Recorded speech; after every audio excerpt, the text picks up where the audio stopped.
കർത്താവിൽ ഞാൻ വിശ്വസിക്കുന്നു എന്ന് പറഞ്ഞാൽ അനുഗ്രഹത്തിൻ്റെ വാതിൽ ഓപ്പൺ ചെയ്യും. പക്ഷേ അനുഗ്രഹത്തിനൊരു പ്രോബ്ലം ഉണ്ട്. അനുഗ്രഹം നമുക്ക് അവകാശമാക്കുകയും അനുഭവിക്കുകയും വേണ്ടേ? രണ്ട് കാര്യങ്ങളുണ്ട്. അനുഗ്രഹം അനുഭവവേദ്യമാകണം അല്ലേ? അപ്പോൾ അനുഭവവേദ്യമാകണമെങ്കിലാണ് പിന്നീട് നമ്മളത് വിശുദ്ധിയിൽ നിലനിൽക്കേണ്ട ആവശ്യമൊക്കെ വരണത്. അവിടെയാണ് വിഷയം. അത് അനുഭവവേദ്യമാകുക എന്നുള്ളത് ഇപ്പോൾ അനുഭവിക്കാൻ യോഗ്യമില്ലാതിരിക്കുന്നവരില്ലേ? അപ്പോൾ നമുക്ക് അനുഗ്രഹം കിട്ടിയാൽ മാത്രം പോരാ, ആ അനുഗ്രഹത്തിൽ നമ്മൾ നിലനിൽക്കണം. അനുഭവവേദ്യമാകണം നമുക്ക്. അപ്പോൾ അനുഭവവേദ്യമാകണമെന്നുണ്ടെങ്കിൽ ഇപ്പോൾ അവർ കേട്ട വചനം അവർക്ക് അനുഭവപ്പെട്ടില്ല. അനുഭവപ്പെടാതിരിക്കാനൊക്കെ ഇപ്പോൾ ഹെബ്രായർ 4:2 നമ്മൾ ഇടയ്ക്ക് വായിക്കുന്നില്ലേ? ഹെബ്രായർ 4:2 അവർ കേട്ട വചനം അവർക്ക് പ്രയോജനപ്പെട്ടില്ല. കാരണം അവർ അത് വിശ്വസിച്ചില്ല. അപ്പൊ വിശ്വാസത്തിന്റെ കൂടെ വരുന്ന സംഭവമാണ് വിശുദ്ധി എന്ന് പറയുന്നത്. വിശ്വാസത്തിന്റെ കൂടെയാണ്. ഇപ്പൊ വിശ്വാസമുണ്ടോ, അതിനെ ഓട്ടോമാറ്റിക്കായിട്ട് നീ ദൈവത്തെ സ്നേഹിക്കുകയും അതുപോലെ തന്നെ ആ ദൈവത്തിൻ്റെ ചൈതന്യത്തിൽ ജീവിക്കുകയും ചെയ്യുമ്പോൾ സ്വാഭാവികമായിട്ടും നമ്മൾ ഇന്ന് ദൈവം അതീവ വിശുദ്ധയായതുകൊണ്ട് നമ്മൾ ദൈവത്തിൻ്റെ അനുഗ്രഹം പ്രാപിക്കാൻ ദൈവത്തിനെ പോലെ നമ്മൾ വിശുദ്ധിയിലേക്ക് വരണം. ദൈവത്തിൻ്റെ പോലെ നമ്മൾ വിശുദ്ധിയാണല്ലോ, അല്ലെങ്കിൽ ആത്മാർത്ഥമായ പരിശ്രമം നമ്മുടെ ഭാഗത്തുനിന്ന് വിശുദ്ധിക്ക് ഉണ്ടാകണം. അതുകൊണ്ടാണ് ദൈവം കുറ്റമറ്റവനായിരിക്കണം എന്ന് പറയണത്. ഇപ്പം നമ്മൾ എബ്രാഹത്തിനോട് ഉടമ്പടി ചെയ്യത്തില്ലേ? അപ്പോൾ ദൈവം എന്താ പറയണത്? നീ എൻ്റെ മുമ്പാകെ വേപരിക്കണം. 17:3 ഉൽപ്പത്തി പുസ്തകം. സ്തുതിക്കട്ടെ ഹല്ലേലൂയ. ഉൽപ്പത്തി 17:1 സർവശക്തനായ ദൈവമാണ് ഞാൻ, എൻ്റെ മുമ്പിൽ വ്യാപരിക്കുക, കുറ്റമറ്റവനായി വർത്തിക്കുക. ഈ കുറ്റമറ്റവനായി, അതായത് കുറ്റമറ്റവനായി നിൽക്കാൻ വേണ്ടിയാണ്. കാര്യം വെച്ചാൽ നമ്മളുടെ ഭാഗ്യങ്ങളെല്ലാം അനുഗ്രഹങ്ങളെല്ലാം നിലനിൽക്കുന്നത്, നമ്മൾ ദൈവത്തിൽ നിന്ന് നമുക്ക് ലഭിക്കുന്ന അനുഗ്രഹങ്ങൾ നിലനിൽക്കുന്നത് നമ്മളുടെ കുറ്റമറ്റ അവസ്ഥകളിലാണിത് കൂടുതൽ വർക്ക് ചെയ്യണത്. മനസ്സിലായില്ലേ? അതുകൊണ്ടാണ് ദൈവം കുറ്റമറ്റവൻ. ദൈവം ആരാണ്? ഇപ്പോൾ 32-ാമത് സങ്കീർത്തനം, take the word of God 32:2 സ്തുതിക്കട്ടെ ഹല്ലേലൂയ.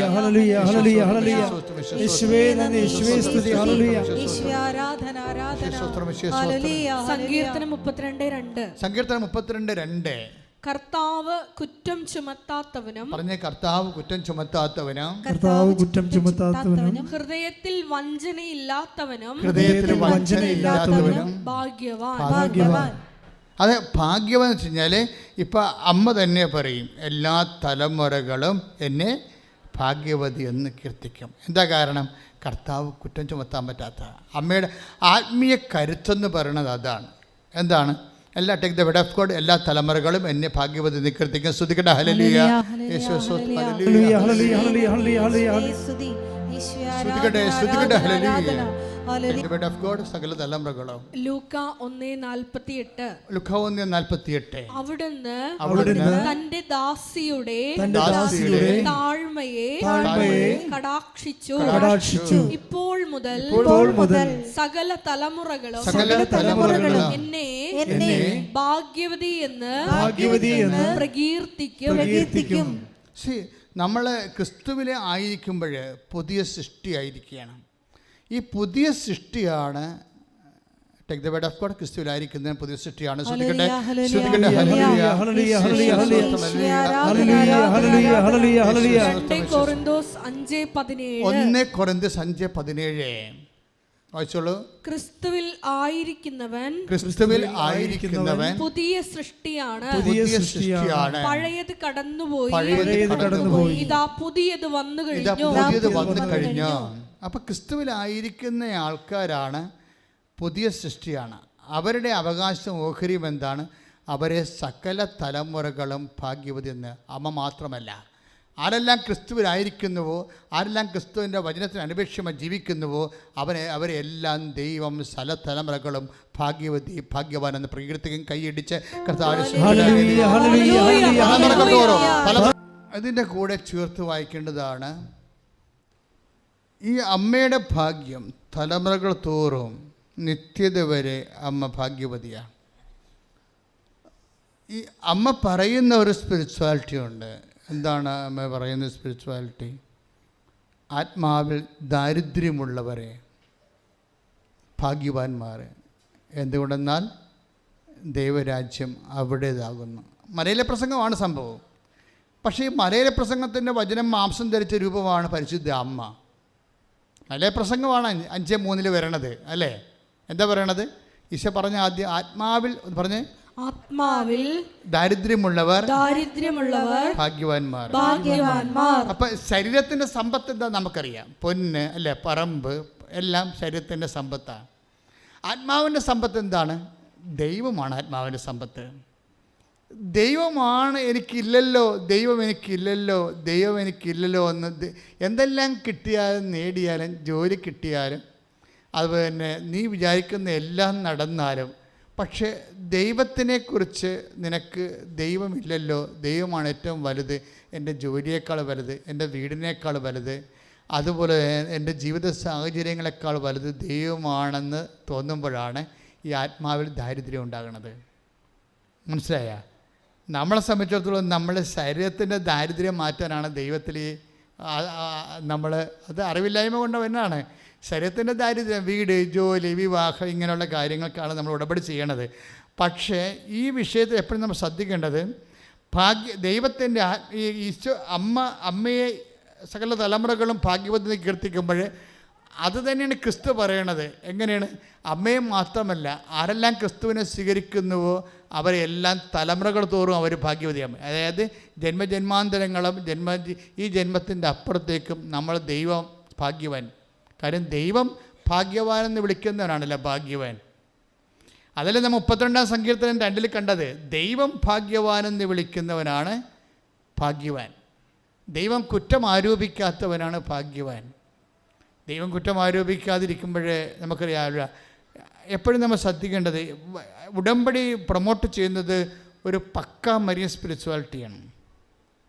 മരിയൻ സ്പിരിച്വാലിറ്റി ചെയ്യാൻ വേണ്ടത് വചനം മാംസമായതും വചനം മാംസമാക്കിയതും വചനത്തെ വയറ്റിലിട്ട് വളർത്തിയതും വചനത്തെ വീട്ടിൽ നിർത്തി വളർത്തിയതും വചനത്തെ ലോകത്തിനെ ഏൽപ്പിച്ചതും എല്ലാം അമ്മ എന്ന് പറയുന്ന വലിയ യാഥാർത്ഥ്യമാണ്.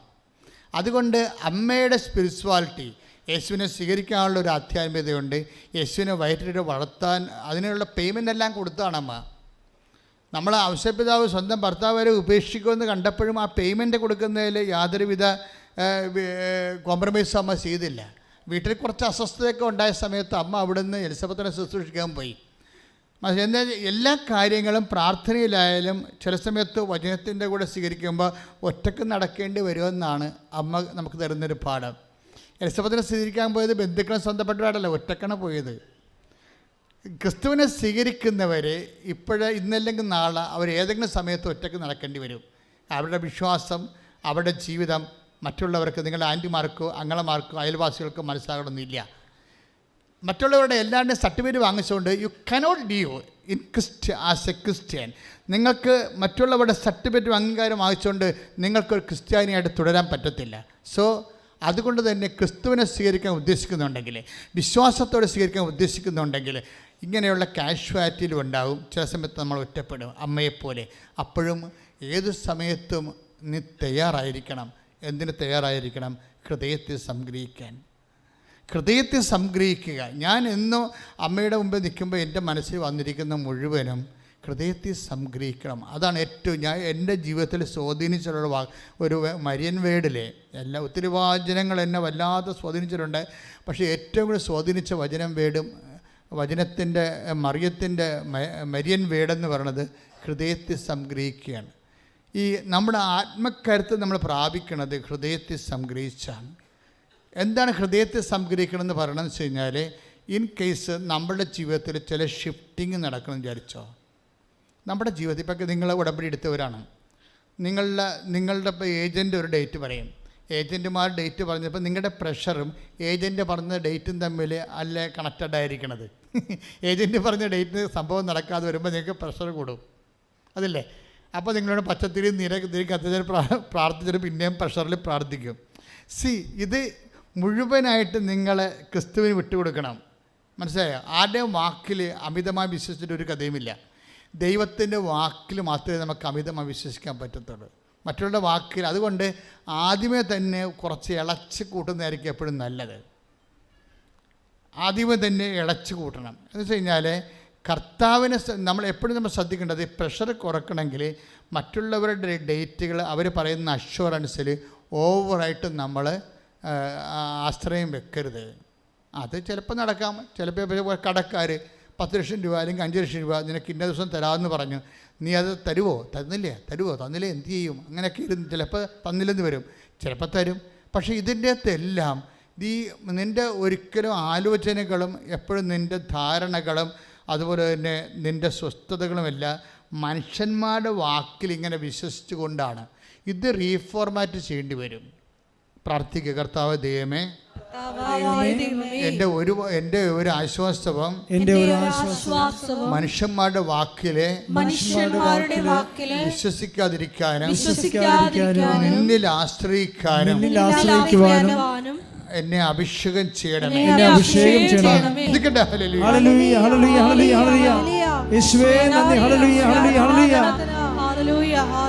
പരമദിവ്യകാരുണ്യത്തിന് മനുഷ്യന്മാരെ പല വാക്കുകളൊക്കെ പറയും. പക്ഷേ നമ്മളെപ്പോഴും ആശ്രയിക്കേണ്ടത് ദൈവത്തെയാണ്. അപ്പോൾ ദൈവത്തെ ആശ്രയിക്കണമെങ്കിൽ മക്കൾ പഠിക്കണം. ദൈവത്തെ ആശ്രയിക്കുന്നതിലൂടെയാണ് ഈ ഹൃദയത്തിൽ സംഗ്രഹം വരണത്. കാര്യം അമ്മയോട് കുറേ വാക്ക് ദൈവം തന്നെ പറഞ്ഞതല്ലേ. മനുഷ്യന്മാരുടെ വാക്ക് പോട്ടെ, ദൈവം തന്നെ അമ്മയോട് കുറേ വാക്ക് പറഞ്ഞതല്ലേ. ഈ പുത്രനെക്കുറിച്ച് അവൻ ദാവീദിൻ്റെ സിംഹാസനത്തിൽ രാജാവായിരിക്കും എന്നൊക്കെ പറഞ്ഞില്ലേ? ഇല്ലേ? മംഗളവാർത്തയെ പറഞ്ഞില്ലേ? ഞാൻ എപ്പോഴത് ഓർക്കൂ. അത് അവൻ്റെ രാജ്യത്തിന് അവസാനം ഉണ്ടാകില്ലെന്ന് പറഞ്ഞില്ലേ? യാക്കോബിൻ്റെ ഗോത്രത്തിൽ അവൻ വലിയവനായിരിക്കും എന്നൊക്കെ പറഞ്ഞില്ലേ? അപ്പോൾ ദൈവം തന്നെ വാക്ക് പറഞ്ഞിട്ട് നമുക്ക് അനുഭവിക്കാൻ പറ്റാത്ത ലോകത്താണ് നമ്മൾ ജീവിക്കുന്നത്. ഇതെല്ലാം മനുഷ്യർ മനസ്സിലാക്കണം. മനുഷ്യന്മാരുടെ വാക്ക് തന്നെയല്ല, മനുഷ്യന്മാരുടെ വാക്ക് തന്നെ ഇടയ്ക്ക് പാളിപ്പോകുന്നുണ്ട്, മൊത്തം പാളിപ്പോകുന്നുണ്ട്. ദൈവത്തിൻ്റെ വാക്കും പ്രഥമ ദൃഷ്ടിയ പാളുന്നതായിട്ട് നമുക്ക് തോന്നും. കാര്യം എന്താണ്? ഈ പുൽത്തൊട്ടിയിലെ ഈ കാലിക്കൂട്ടത്തിനൊക്കെ എങ്ങനെ സംസാരിക്കാൻ ശേഷി ഉണ്ടാച്ചെങ്കിൽ അവർ പറയണ തെറി ഇവർ കേട്ടനുസരിക്കും പറഞ്ഞാൽ. കാലത്ത് കാളയും ആടുമൊക്കെ അല്ലേ പുൽത്തൊട്ടിലുള്ളത്, ഇല്ലേ? അവരാപ്പടെ ഒതുങ്ങിക്കൊടുക്കുക. ഞാൻ ആ പുൽത്തൊട്ടി കയറിയതാണ്. ഒരു മല വീശി നിൽക്കുകയാണ്. ഒരു കുന്നും ചെരുവാണ്. കുന്നും ചെരുവിലൊരു പാറ ഇങ്ങനെ തള്ളി നിൽക്കുന്ന, അതിൻ്റെ ഉള്ളിലാണ് ഈ പുൽക്കൂട് ബെത്ലഹേമിൽ ഇപ്പോഴും അത് നിലനിൽക്കുന്നുണ്ട്. അപ്പോൾ അതിൻ്റെ അകത്ത് ആ പാറ പുരാതനമായൊരു പാറയാണ്, കരിമ്പാറ ഇങ്ങനെ നിൽക്കുന്നു. മൊത്തം മുഴുവനും ബെത്ലഹേം മുഴുവനും അന്നും ഇന്നും പച്ചപ്പുല്ല് കൊണ്ട് നിറഞ്ഞതാണ്. ജനവാസം ഒന്നുമില്ല അവിടെയെങ്കിലും.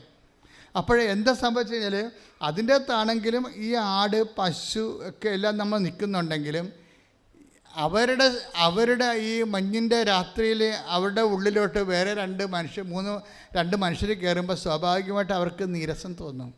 അവർക്ക് സംസാരിക്കാൻ പറ്റാത്തത് കൊണ്ട് അവർ പറയുന്ന തോന്നിവാസം ഔഷധപിതാവ് മാതാൻ കേൾക്കാതിരുന്നതാണ്.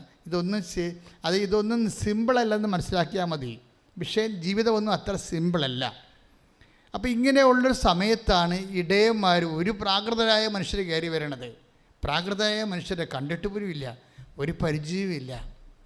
ലോകം മുഴുവനും എൻ്റെ പരിചയത്തിലാക്കണത് ദൈവം അവരെ സെൻഡ് ചെയ്തതാണെന്ന് ഞാൻ വിശ്വസിക്കുമ്പോഴാണ്. മനസ്സിലായ? അല്ലെങ്കിൽ അടുത്തുള്ളവർ പോലും നമുക്ക് അപരിചിതരായി വരും. പ്രാർത്ഥിക്കുക, ദൈവമേ, പ്രാർത്ഥിക്കുക. കർത്താവേ, ക്രിസ്തുവിലായിരിക്കുന്നവൻ പുതിയ സൃഷ്ടിയാണെന്ന് വചനത്തെ ധ്യാനിച്ചുകൊണ്ട് ലോകത്തോടും ജീവിതത്തോടും പുതിയ സമീപനം സ്വീകരിക്കാനും ആരും അപരിചിതരല്ല. എല്ലാവരും ക്രിസ്തുവിനാൽ അയക്കപ്പെടുന്നവരും എന്നെ സഹായിക്കാൻ വേണ്ടിയുള്ള ദൈവത്തിന്റെ സംവിധാനമാകയാൽ പരിചിതരുമാണെന്നുള്ള ബോധ്യത്താൽ എന്നെ നിറക്കണമേ, നയിക്കണമേ. ശ്രദ്ധിക്കട്ടെ.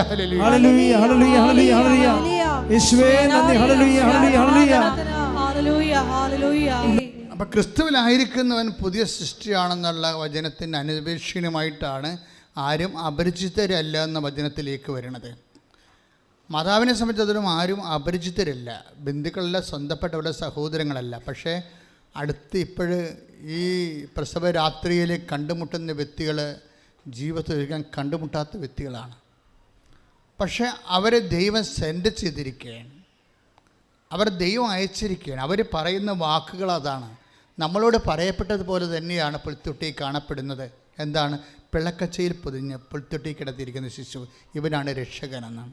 അപ്പം അവരുടെ വചനങ്ങളിൽ നിന്നാണ് മറിയം താൻ പ്രസവിച്ചിരിക്കുന്ന കുഞ്ഞ് ദിവരക്ഷകനാണെന്നും തന്നോട് ദൈവം പറഞ്ഞ വാക്കുകൾ ഇനിയും കാത്തിരിക്കേണ്ടതാണെന്നും പറഞ്ഞ് ഹൃദയത്തെ സംഗ്രഹിക്കുന്നത്.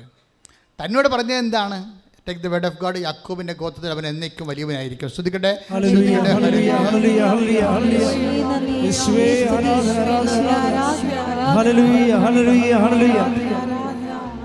ലൂക്കാ 1:31 ലൂക്കാസ് വിശേഷം.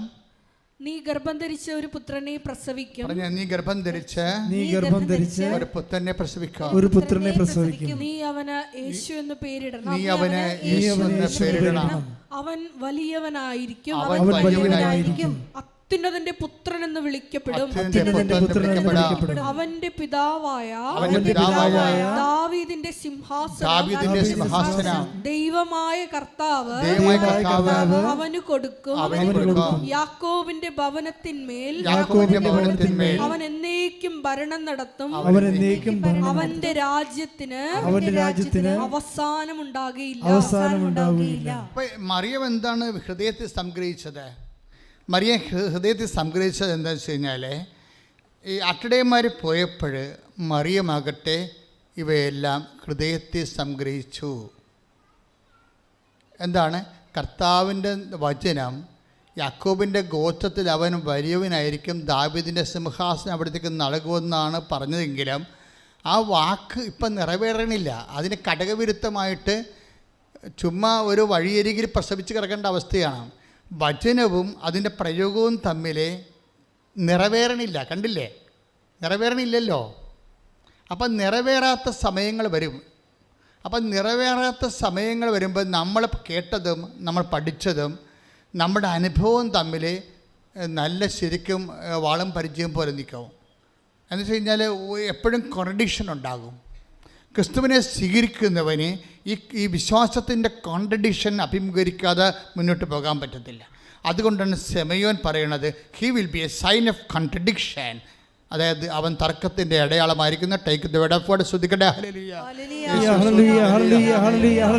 ലൂക്കാ 2:34 ശിമയോൻ അവരെ അനുഗ്രഹിച്ചുകൊണ്ട് അവന്റെ അമ്മയായ മറിയത്തോട് പറഞ്ഞു, ഇവൻ ഇസ്രായേലിൽ പലരുടെയും വീഴ്ചയ്ക്കും ഉയർച്ചയ്ക്കും കാരണമാകും. ഇവൻ വിവാദ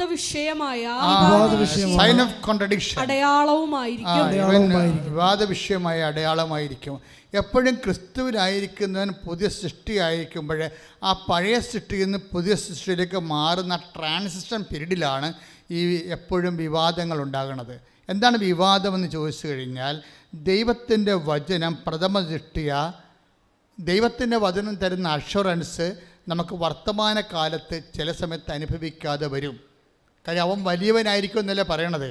യാക്കോബിൻ്റെ ഗോത്രത്തിൽ അവൻ വലിയവനായിരിക്കും, ദാവീദിൻ്റെ സിംഹാസനം അവിടെ നിന്ന് നൽകുമെന്ന് പറഞ്ഞു കേട്ടിട്ട് അവനെ കൊണ്ട് കിടത്തണത് പുൽത്തൊട്ടിലാണ് കിടത്തണത്. സിംഹാസനമാണ് അപ്പോൾ വാഗ്ദാനം ചെയ്തിരിക്കുന്നത്, പക്ഷേ കിട്ടണത് പുൽത്തൊട്ടിയാണ് കിട്ടുന്നത്. അപ്പോൾ ചില സമയത്ത് ഈ ഡൈക്കോട്ടമി വരും. ഡൈക്കോട്ടമിയാണ് ഇത്. നീ ഒരു വിശ്വാസി 1-ാം ക്ലാസ്സിൽ നിന്ന് 2-ാം ക്ലാസ്സിലേക്ക് കടക്കുന്നത് ഈ ട്രാൻസിഷൻ പീരീഡിലാണ്. നീ വിശ്വാസിയാണ്, പക്ഷേ വിശ്വാസത്തിന് പാഠങ്ങളുണ്ട്, ക്ലാസ് കയറ്റങ്ങളുണ്ട്. അത് 1-ാം ക്ലാസ്സിൽ നിന്ന് 2-ാം ക്ലാസ്സിലേക്ക്, 2-ാം ക്ലാസ്സിൽ നിന്ന് 3-ാം ക്ലാസ്സിലേക്കും വിശ്വാസത്തിൽ പോകുന്നത് ഈ ട്രാൻസിഷൻ പീരീഡ് കൈകാര്യം ചെയ്തിട്ടാണ്. അമ്മ അതെന്താ ചെയ്യണത്? അമ്മയ്ക്കത് മനസ്സിലാവണില്ല. എന്താണ് അമ്മയോട് പറഞ്ഞിരിക്കുന്നത്? അവൻ യാക്കോബിൻ്റെ ഗോത്രത്തിൽ വലിയവനായിരിക്കും, ദാവീദിൻ്റെ സിംഹാസനം നൽകുമെന്നാണ്. പക്ഷേ അമ്മ പ്രസവിച്ച് കിടക്കുന്നതിന് പുൽത്തൊട്ടിലാണ് കിടക്കുന്നത്. അപ്പോൾ അനുഭവം അപ്പം ചില സമയത്ത് നിനക്ക് അനുഭവേദ്യമാകുന്ന വിഷയങ്ങൾ പലപ്പോഴും നീ പ്രതീക്ഷിച്ചതിന് ഘടകവിരുദ്ധമായിരിക്കും. ദൈവപൈതലെ ശ്രദ്ധിക്കുക. നീ പ്രതീക്ഷിക്കുന്ന കാര്യത്തേക്കാൾ ഘടകവിരുദ്ധമായിരിക്കും ചിലപ്പോഴും ഇപ്പോഴും നീ അനുഭവിക്കണത്. പക്ഷേ എപ്പോഴും നമ്മൾ ശ്രദ്ധിക്കേണ്ട ഒരു കാര്യമുണ്ട്. കാര്യം ഇപ്പോഴും ഇങ്ങനെ അനുഭവിച്ചാലും ദൈവം തന്നോട് പറഞ്ഞ വാക്കുകൾ എപ്പോഴായാലും നിറവേറും. അതുകൊണ്ട് തന്നെ അമ്മ ഹൃദയത്തിൽ സംഗ്രഹിക്കുന്നത് അതാണ്. എന്താ കാര്യം? ഇപ്പോഴത്തെ എന്നോട് പറഞ്ഞ പോലെ അല്ല ഇപ്പം നടക്കണമെന്നെങ്കിലും അത് നടക്കാതിരിക്കത്തില്ല, നടന്നേ മതിയാവൂ. അപ്പം സത്യസന്ധനാണ്, അപ്പം വാക്ക് പാലിക്കും. അതാണ് അമ്മ ഹൃദയത്തിൽ സംഗ്രഹിച്ച് പ്രത്യാശ ജീവിക്കണം. കൈ ഇടിച്ച് കർത്താവോട്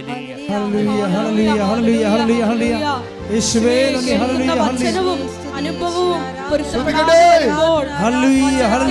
പിടിക്കുവാനുള്ള